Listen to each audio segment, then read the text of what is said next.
Alan Dufresne had always believed that the scariest thing about his job was the boredom.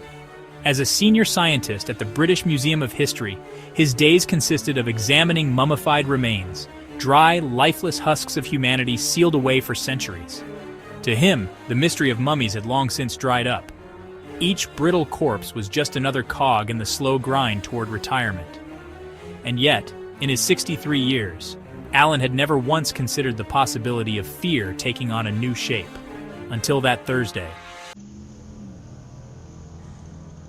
It began like any other day. The weather outside was grim, the London drizzle coating the museum's ancient stone facade. Alan poured his coffee, black as usual, and skimmed the newspaper headlines. His colleagues chatted nearby, voices blending into the background hum. He noted none of their names. Names weren't important. Only routine mattered. When Alan retrieved the mummy assigned to him that day, he noted nothing unusual at first. The sarcophagus was ornate but unremarkable.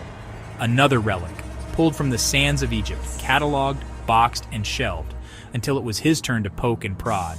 He wheeled it into the scanner room, set it up, and wandered off to refill his coffee while the machine did its work. The results came in quicker than usual, accompanied by a strange beeping. Alan frowned as he sipped his coffee and glanced at the screen.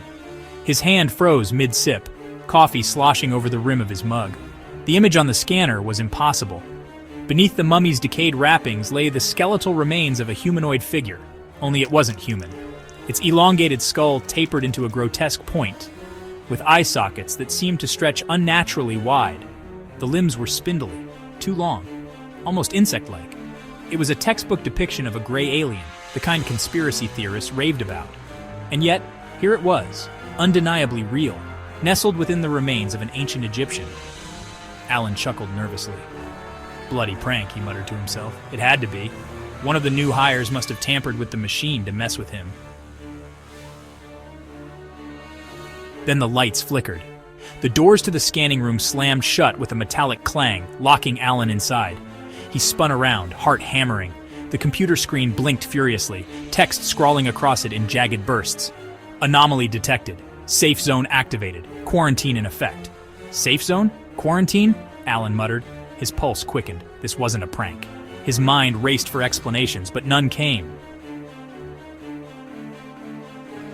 From the corners of the room, mechanical arms unfolded, their spindly appendages bristling with surgical instruments. Alan backed away instinctively, pressing himself against the cold, tiled wall. "Hey!" he shouted. "What the hell is this? I'm still in here!" The computer continued its eerie chant. "Legitimate alien specimen detected. Host identified. Begin extraction." "Host?" Alan barked. "What bloody host?" The arms descended on the sarcophagus, their blades whirring. Alan watched, helpless, as they cut through the ancient wrappings with surgical precision. Beneath the layers of linen, something wet and slimy glistened under the harsh fluorescent lights. It wasn't a body, not in any human sense.